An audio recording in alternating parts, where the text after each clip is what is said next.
Assalamualaikum warahmatullahi wabarakatuh. Di sini saya akan mempresentasikan tugas dari Panasudin pada tanggal 2 Oktober 2024. Anggota kelompok kami ada Isma, Kamila, Naura, Niken, dan Winda.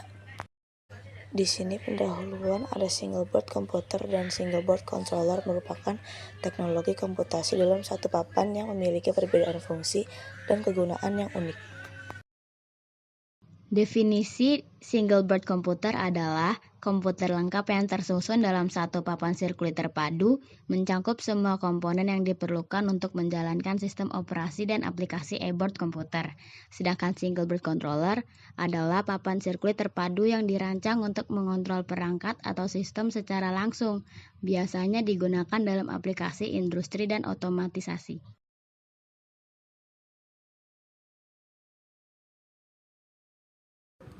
Tabel perbedaan dari single board komputer dan single board controller, yaitu pertama ada fungsi utamanya, yaitu dari single board komputer mini yang dapat diprogram untuk berbagai tugas.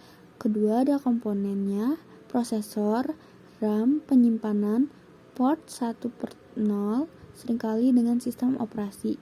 Ketiga ada kemampuan komputasi, lebih tinggi dapat menjalankan aplikasi kompleks.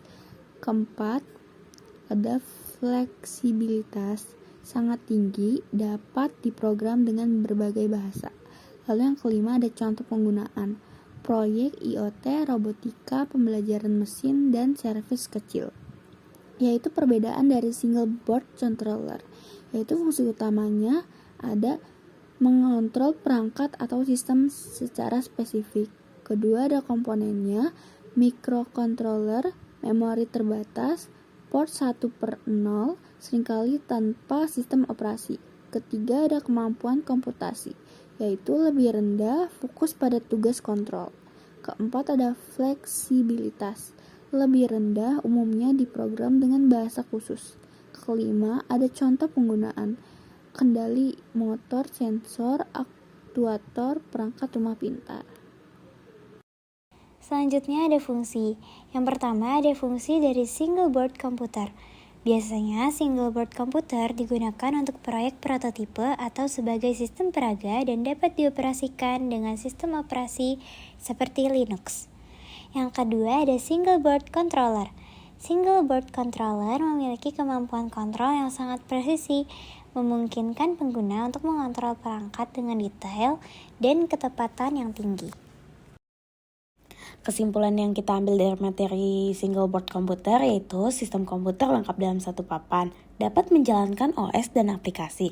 Contohnya itu ada Raspberry Pi. Kalau materi yang kedua yaitu ada single board controller, yaitu sistem kendali terintegrasi untuk pengendalian perangkat, biasanya menggunakan firmware. Contohnya itu ada Arduino.